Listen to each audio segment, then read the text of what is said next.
Montana Territory, 1881.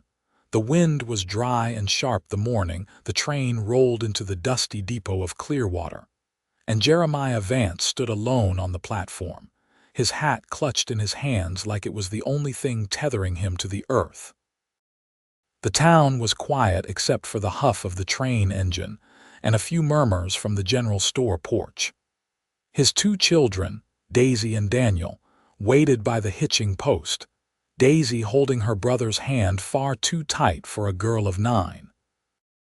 Daniel, only 6, blinked up at Jeremiah with wide, tired eyes. They had not smiled in over a year. It had been 14 months since Clara, his wife, the heart of their home, died from a fever that swept through the valley faster than any storm.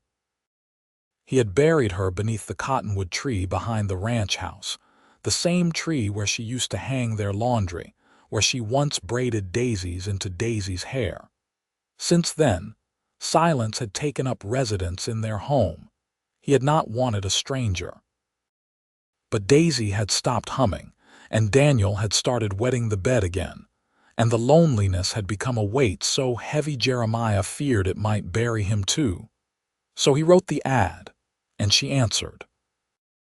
The train door clanked open and passengers began stepping down, most of them men heading to the mining camps. He waited, heart thudding like hooves in his chest, until he saw her. She wore a pale blue dress, simple but clean. Her hair was pinned up, a few dark curls slipping free at her temples. She looked around, scanning the crowd, her eyes sharp and searching until they landed on him. Her name was Persephone Barnes, and she had not taken more than 3 steps before her knees buckled. Jeremiah dropped his hat and caught her before she hit the ground. She was warm, too warm. Her breath came in quick gasps, her skin pale and damp with sweat. Her gloved hand clutched at his shirt and her lips moved, but no sound came out. "Papa," Daisy's voice was small. "She's sick," Jeremiah said, lifting Persephone into his arms. She was light, too light. He carried her to the wagon, laying her gently on the wool blanket. Daisy hold her hand, Daniel ride up front. Persephone's eyes fluttered open once as the wagon jostled forward. "I am sorry," she whispered.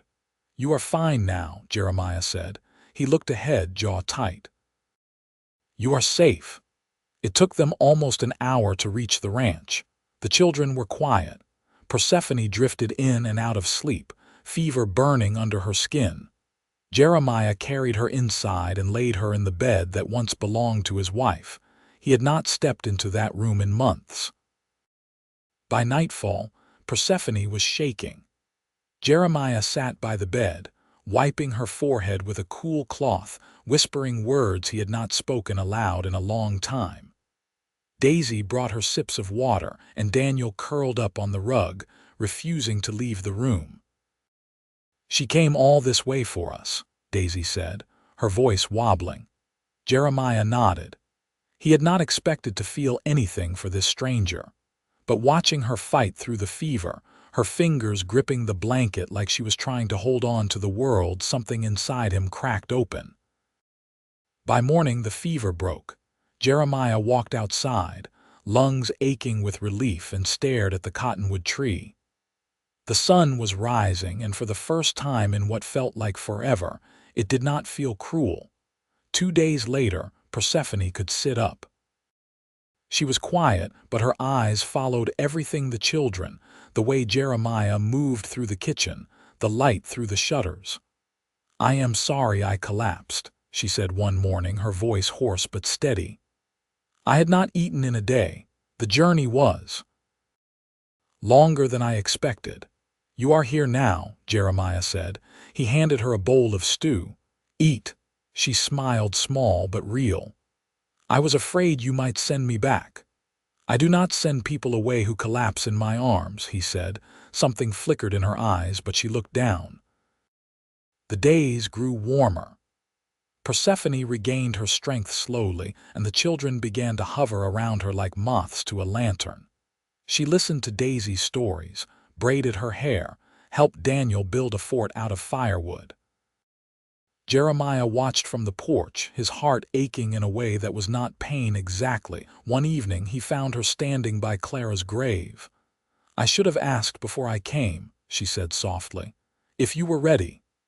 "I was not," Jeremiah admitted. "But you came anyway." She looked at him then, really looked.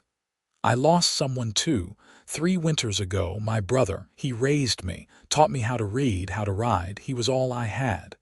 Jeremiah's voice was rough. "You are not alone anymore."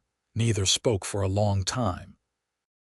The sky turned gold, then orange. That night Daisy crawled into bed beside Persephone without asking. Daniel followed. Jeremiah stood in the doorway, watching as she pulled the quilt over them. "I did not think they would trust me so quickly," she said.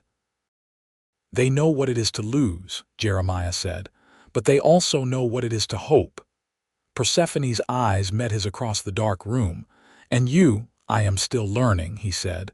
"But I am trying," she smiled. "That is enough." The next morning she came down to breakfast before the children. Jeremiah poured her coffee and handed her a biscuit. Their hands brushed. She did not pull away. Neither did he. Persephone stood barefoot in the dirt behind the barn, sleeves rolled up, skirt pinned at the knees with a clothespin. Morning light filtered through the slats of the hayloft above her, while a rusted pail soaked beside her in the trough.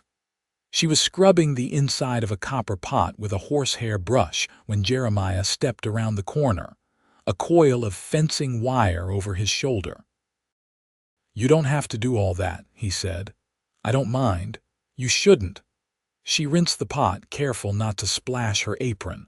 "I've always worked. In Arkansas, I helped my brother break mules. This is easier." Jeremiah hooked the wire on a nail by the shed and leaned his shoulder into the wall, arms crossed. "Even so, you're not here to be worn down." She looked up at that. "Why else am I here?" He hesitated. "To be part of our life. Not to patch it alone." Her hands stilled in the water. "You think that's what I'm doing?" "I think you're doing more than anyone asked." She set the pot on the rail and wiped her hands on a rag. "I didn't come to be looked after. I came to belong somewhere." Jeremiah met her eyes for a long moment before nodding once and turning toward the corral. "We'll be branding calves tomorrow. I'd be obliged if you stayed close by. Daisy gets nervous around the smoke." "I'll be there," she said, and meant it. That night, she sat on the front step, mending the seam of Daniel's shirt by lantern light. The children had gone to bed early, both worn out after chasing barn cats through the wheatgrass. Jeremiah came out with 2 mugs in one hand, offering her the warmer of the two. "You sew like someone who's done it a long time," he said, easing down beside her. "My brother wore holes in everything," she replied. "It was either this or let him walk around like a scarecrow." Jeremiah chuckled low in his chest. "Daniel's nearly there already." They sat in companionable quiet, the lantern throwing soft light across the porch boards. Somewhere out in the dark, an owl called low. Persephone folded the shirt across her lap. "Do you think I'll do right by them? You already are." She turned to him, her face uncertain. "That's not the same as being enough." "You're not replacing Clara," he said, voice steady. "You're building something different, that's all I ask." She looked down at her hands. "I never knew her. She would have liked you. You both say what you mean." Persephone's lips curved faintly, but she didn't smile. "You miss her. I'll always miss her. But missing isn't the same as wanting to stay in the past." He moved his hand just slightly, palm resting on the porch between them. Her fingers shifted toward his closer, not touching, but near enough to feel the warmth. "I've known loss," she said softly. "But I never expected to know comfort again. You've brought it back with you." They didn't say anything else after that. The wind stirred the wheat in the fields beyond, and the lantern guttered once before righting itself. The next morning, she rose before the sun and found the branding fire already lit. Jeremiah was driving a post into the ground. shirt damp with effort, while Daniel sat on an overturned bucket nearby, hugging his knees. Persephone crouched beside the boy. "Want to help me keep the water bucket full?" He nodded and took her hand. By midday, the calves were marked and the smoke had thinned. Daisy held the branding iron steady while Jeremiah pressed it to the haunch of the last steer. Persephone watched her, pride swelling behind her ribs. Later, with the children napping in the hayloft, she found Jeremiah washing up by the pump. His sleeves were soaked, forearms streaked with soot and sweat. "You've got a good way with them," he said, straightening. "I try to see what they need, not just what they say." He nodded. "That's how Clara was." Persephone stepped closer. "I won't ever be her." "I wouldn't want you to be," he said. This time she reached out. Her fingers brushed his and he didn't pull away. Their hands stayed there, joined lightly, as the wind rustled the cottonwood leaves above them. Whatever they were building, it was beginning. The wind carried the scent of river willow and damp earth as Persephone stepped down into the field behind the house. A basket of laundry balanced on her hip. The creek that wandered along the edge of the property had swelled with spring melt, and the water ran fast, catching sunlight in silver flashes. Daisy trailed a few steps behind, holding a shirt by the cuffs like it might try to twist free. "You can wring it tighter than that," Persephone said gently, kneeling by a flat stone. "Otherwise it'll take all day to dry." Daisy frowned, twisting the cloth with small hands, then laid it out in the grass beside the others. "Better," Persephone said. "You've got strong fingers." Daisy didn't answer, but her mouth ticked upward slightly before she bent to fetch another. Across the field, Daniel was stacking smooth creek rocks into a crooked tower, his tongue poking from the corner of his mouth in concentration. The sun had risen warm but not hot, and for the first time in weeks, the air didn't carry the threat of snow. Persephone paused, hands resting on her thighs, and glanced toward the barn. Jeremiah stood at the open gate with a halter over one shoulder, speaking softly to the chestnut mare he'd been gentling since March. The horse tossed her head once, then stepped forward, letting him loop the rope without fuss. Later, while the children napped in their room with the door cracked for breeze, Persephone stirred a pot of sorghum syrup into a tin bowl of cornmeal. Jeremiah leaned against the table, watching her measure without glancing down. "You cook by memory," he said. "By feel," she corrected. "My brother taught me. Said a recipe never knew the weather, but your hands did." He nodded slowly, arms folded over his middle. "You ever think of raising bees?" She looked up, surprised. "Only ever helped gather honey wild when we found a hive in a hollow tree." "Why?" "Got a neighbor a few miles west keeps hives. Said he's too old to keep climbing into the brush for swarms. Offered to sell me 3 boxes cheap. I was thinking we could try." Persephone leaned the spoon against the pot rim. "You want to put me to work already?" "I want you to have something that's yours," he said. "Something sweet, after all the hard." Her mouth parted slightly, but no words came. Instead, she reached for a wooden ladle and stirred the batter again, slower this time. That evening, after supper and after Daniel had fallen asleep on the floor with a tin soldier clutched in one fist, Persephone stepped out onto the porch. Jeremiah was already there, sharpening a draw knife by the last light of day, his foot braced on the top step. She sat beside him, hands folded in her lap. "You always finish your work before you rest." He didn't look up. "I rest when there's nothing left to carry." "You ever think there's no end to it?" she asked, voice low. "I used to," he said, "but lately." "I'm not so sure," she exhaled, slow and careful. "Back in Arkansas, there was a man who asked me to marry him after my brother passed. He owned 2 dry goods stores and said I'd never want for anything." Jeremiah paused his sharpening. "I said no," she went on. "He didn't want me, just someone quiet to sit behind the counter. He didn't know I couldn't be still in a place that didn't feel right. He turned the blade in his hands. And this does. She looked out toward the pasture, where the moonlight touched the tops of the grass like frost. It's not finished. It's not easy, but it feels like something growing. Jeremiah set the knife aside, wiping the blade clean on his trouser leg. I don't know what's ahead, he said, but I know I want to face it with someone who sees the same land I do. She turned toward him. And what do you see? He met her eyes. A life worth living again. Neither moved for a long moment. Then she reached for his hand, not tentative, not testing, and laced her fingers through his. There were no more words between them that night. Just the hush of the wind, and the sound of something steady beginning to root. By late June, the bees arrived, 3 weathered hives, hauled in the back of a neighbor's wagon and lowered one by one beside the orchard fence. The man who sold them, Mr. Kenner, stayed just long enough to nod at Jeremiah and pass a folded scrap of notes to Persephone, ink faded, lines annotated in a tight, slanted hand. Jeremiah kept the children back until the hives were settled. Let her learn them first, he said, resting a hand on Daniel's shoulder. Persephone crouched beside the boxes after Kenner rode off, her eyes scanning the seams, the small whirring bodies vanishing into the entrance slots. They move like breath, she said, fast and certain.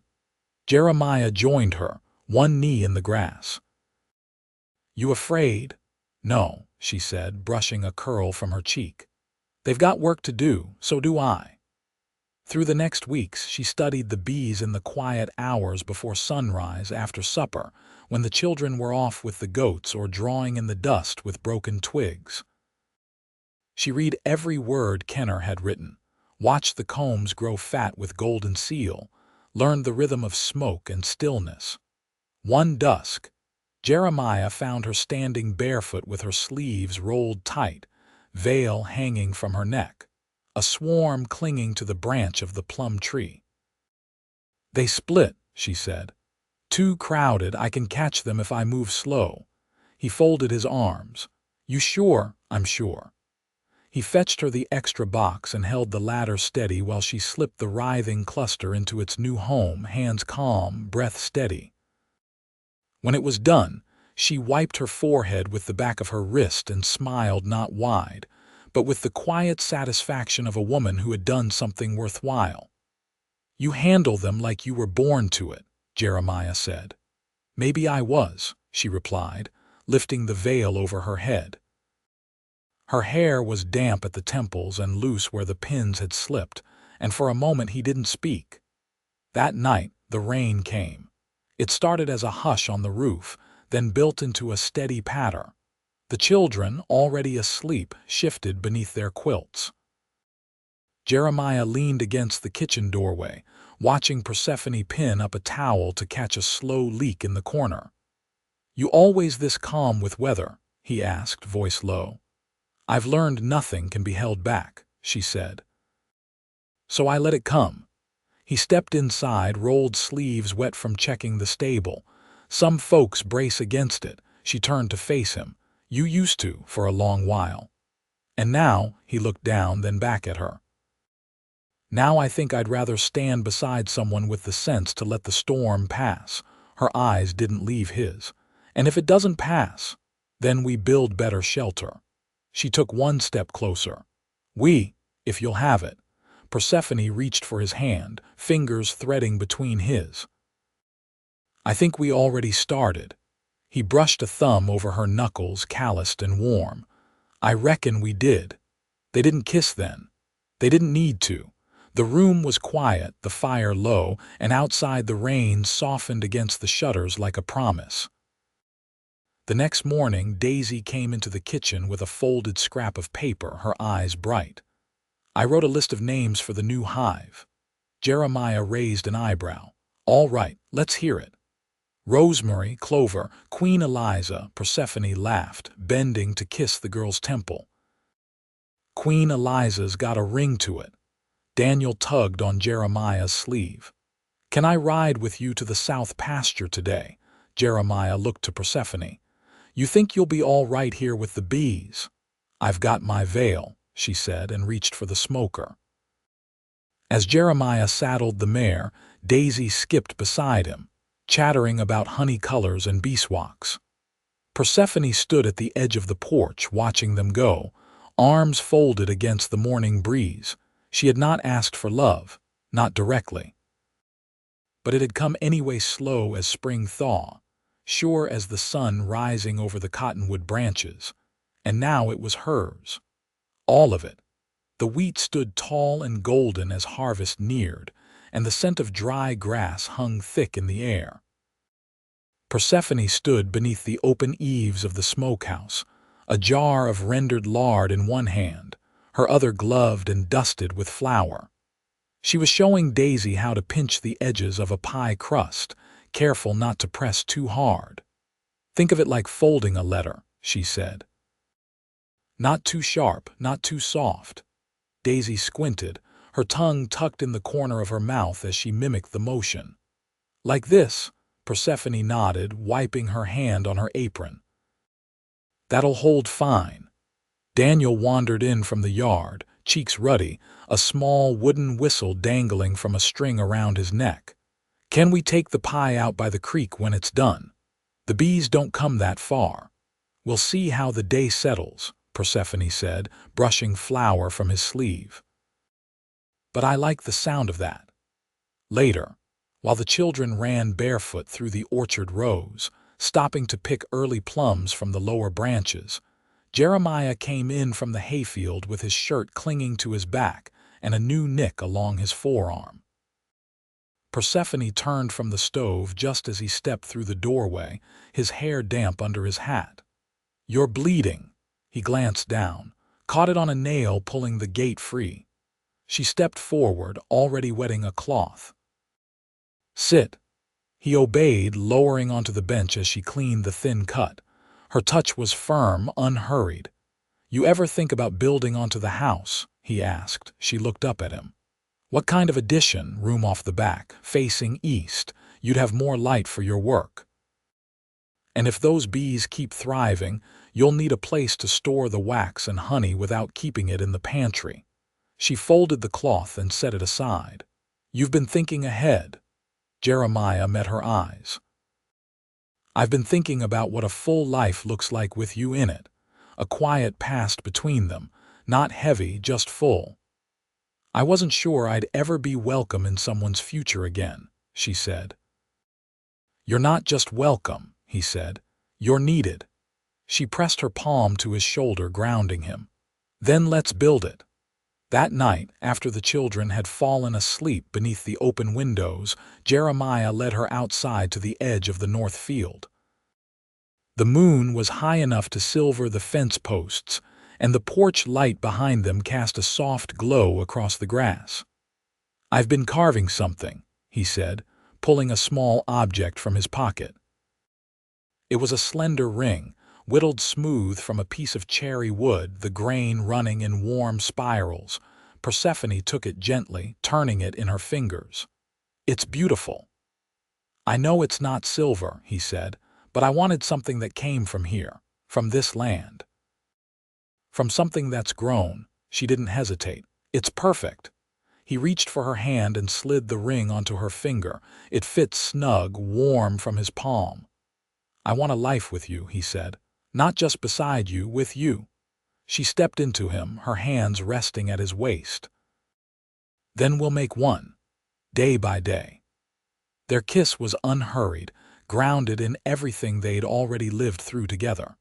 There was no rush, no spark born of uncertainty, just the quiet, sure burn of two people who had chosen each other with their whole hearts. By midsummer, the house had a new room with broad windows and a door that opened onto the orchard. Jeremiah and Daniel built the shelves by hand, while Daisy helped Persephone render beeswax and pour it into molds shaped like flowers and leaves. Neighbors came in small groups for honey and candles, always lingering longer than necessary, drawn by the ease of the place. Persephone kept a ledger tucked behind a jar of dried sage, And Jeremiah added notes in the margins when she wasn't looking, observations about rain, soil, and the way the bees preferred the wild asters. On a cool Sunday morning, Jeremiah hitched the wagon and drove with Persephone and the children into town. They stood before the circuit preacher in the shade of the chapel grove, the children holding wildflowers in mason jars, and spoke their vows in simple words. "I promise to build with you," Persephone said, her voice steady. "I promise to carry what comes with you," Jeremiah replied. They signed the ledger and shared a meal in the field behind the chapel, daisies and clover woven into Daisy's braid, Daniel asleep against Jeremiah's leg by sundown. In the months that followed, the farm thrived. The hives doubled. The orchard bore more than it had in years. Persephone's hands stayed busy, her heart steadied by the rhythm of a home that welcomed her fully. Jeremiah never missed a morning without touching her back as he passed, and Persephone never ended a day without checking the children's beds, then returning to him with the same quiet certainty she'd first brought to their fireside. One evening, as summer tipped into fall and the cottonwoods began to shed their leaves, the four of them sat on the porch, watching the last of the light fade from the fields. "Papa," Daisy asked, "will the bees sleep when it's cold?"